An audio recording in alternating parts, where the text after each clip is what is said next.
j'étais enfant, j'aimais bien la musique parce que j'accompagnais ma tante à l'église, à la chorale, parce qu'elle était une fervente de l'église.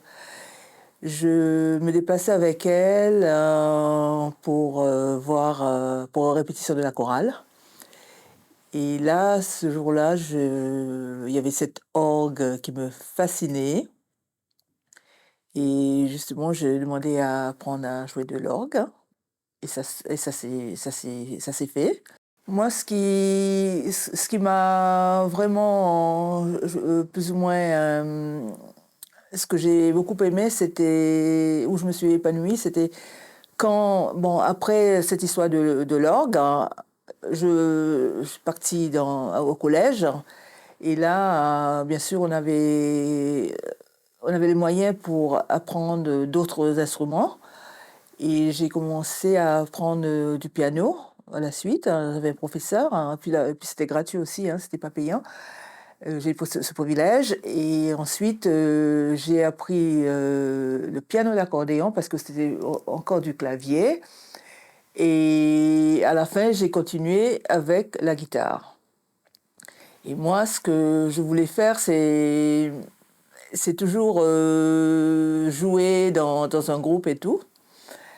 Et quand je suis arrivée plus ou moins à l'âge de 18 ans, et là, j'ai intégré dans un groupe qui était très célèbre à l'époque parce qu'il y avait, comment dire, la piste atterrissage est arrivée normalement en plus ou moins vers 1977. Et là, il y a commencé à avoir des hôtels et le tourisme qui commence à arriver. Et ce groupe-là jouait dans deux hôtels qui étaient assez connus.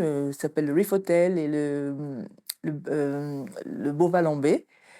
Et dès que j'attendais mon âge de 18 ans, je me suis intégrée dans ce groupe-là et j'ai commencé à jouer déjà le clavier et je chantais aussi. Et ce groupe s'appelait le Nightshades, ça veut dire la lueur de la nuit. Et j'aimais beaucoup ça, hein, parce que c'était ça, au fait, mon rêve, après, de la musique. J'ai même voulu aussi faire en tant que carrière, être concertiste, plus ou moins. Je me suis dit, tiens, j'aimerais bien jouer pas dans les groupes, mais avec philharmonique, un orchestre philharmonique et tout. Mais bon, ça n'a pas été réalisé. Je suis restée dans un groupe en faisant je veux dire, on chantait, en jouant tout ce qui était de la pop, du Sega, bien sûr, qui est la musique de l'océan Indien. Et je me suis vraiment épanouie pendant mon adolescence.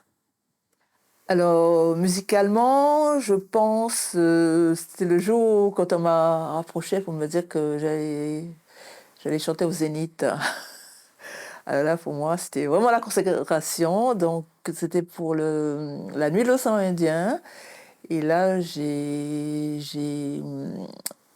représenté les Seychelles et par contre, c'est la première fois que je monte sur une très grande scène comme ça. Je ne dis pas comment, j'étais un peu effrayée et tout. 20 minutes avant, quand on m'a appelé pour me dire que c'est ton tour bientôt, les jambes qui tremblaient, tout ça. Mais après, quand je suis montée sur scène, ben, j'ai le public et puis voilà, on oublie tout. Alors moi, ce que j'aimerais bien faire, plus ou moins, c'est toujours dans ma tête, j'aimerais bien qu'il y a tout un groupe musiciens et chanteuses des Seychelles qui viennent en France et qu'il y a un très gros spectacle, l'océan Indien, tout ça. Ça, c'est mon rêve que ça se passe parce que je trouve qu'on n'est pas mis en avant du tout. On est un peu mis à l'écart. Ça, c'est mon rêve qu'il y a tout un panoplie d'artistes qui montent ici en France, qui fait un gros spectacle.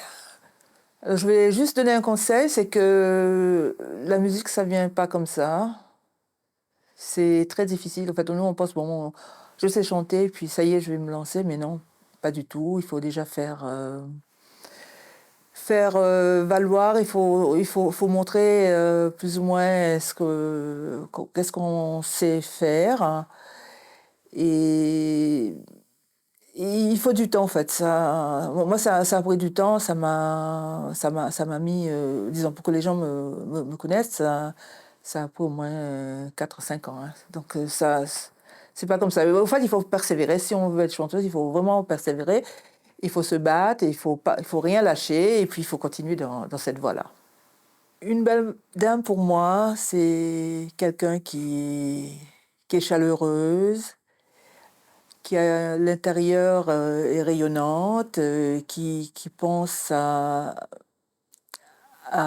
d'autres personnes, ben, qui apporte des choses à des personnes en difficulté et qui aide plus ou moins dans tous les sens. Si on a besoin d'aide, elle est disponible.